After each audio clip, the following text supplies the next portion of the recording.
আজ ১৬ই নভেম্বর জাতীয় প্রেস দিবস। এই দিনটি দেশের বিভিন্ন স্থানে যথাযথ মর্যাদায় পালিত হয়। ১৯৬৬ খ্রিস্টাব্দে তৎকালীন প্রেস কমিশনারের পরামর্শে সমগ্র ভারতবর্ষের সাংবাদিকদের সম্মিলিত করার নিমিত্ত ১৯৬৬ খ্রিস্টাব্দের ৪ জুলাই ভারতের সংসদ দ্বারা গঠিত হয় প্রেস কাউন্সিল অফ ইন্ডিয়া। এটি একটি স্বশাসিত সংস্থা। তারপর ১৯৬৬ খ্রিস্টাব্দের ১৬ নভেম্বর থেকে প্রেস দিবস হিসাবে পালন করা হয়। আজ সেই দিবসটি সারা দেশের সাথে তাল মিলিয়ে জার্নালিস্ট অ্যাসোসিয়েশন অফ ত্রিপুরা রাজ্য কমিটিও এই দিনটিকে সম্মান জানিয়ে যথাযথ মর্যাদায় পালন করে। আজ ত্রিপুরার ধলাই জেলার আমবাসা সার্কিট হাউসে হয় রাজ্যের মূল অনুষ্ঠান। সকাল ১১ ঘটিকায় রাজ্যের বিভিন্ন জেলার সাংবাদিকদের উপস্থিতিতে শুরু হয় মূল অনুষ্ঠান। এই অনুষ্ঠানে প্রধান অতিথি হিসেবে উপস্থিত ছিলেন প্রাক্তন বিশিষ্ট সাংবাদিক, বর্তমান শিক্ষক লক্ষণ দেব। উপস্থিত ছিলেন আমবাসা পুর পরিষদের ভাইস চেয়ারম্যান গোপাল সূত্রধর, প্রবীণ ও বিশিষ্ট সাংবাদিক Kripesh Ghosh, journalist association of Tripura রাজ্য কমিটির সভাপতি বিক্রম কর্মকার ও সম্পাদক মিঠুন দে প্রমুখ। বিভিন্ন জেলার সাংবাদিকদের উপস্থিতিতে অনুষ্ঠানটি প্রাণবন্ত হয়ে ওঠে। এই দিনের অনুষ্ঠানে ৫৯ জেলার মহিলা সাংবাদিকও উপস্থিত ছিলেন। নিজস্ব প্রতিনিধির report, DD report, headlines today Facebook page.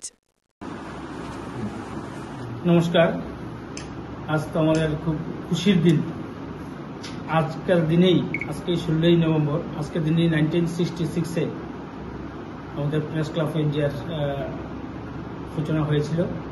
Government of সরকারের পক্ষ থেকে ওনাকে স্বীকৃতি দেওয়া হয়েছিল আজকের দিনটাই। আজকে আমরা প্রেস দিবস, অর্থাৎ সাংবাদিক ভাইরা যারা আছে, আমরা আপনাদের জন্য আজকের সুখবর।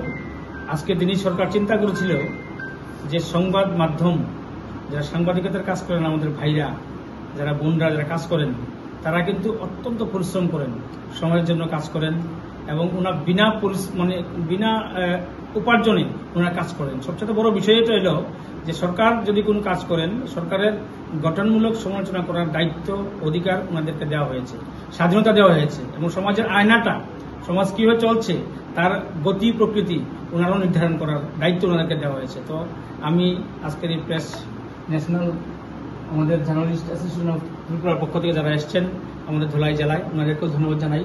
বিশেষ করে যারা আছেন আমাদের সবাইকে ধন্যবাদ জানাই।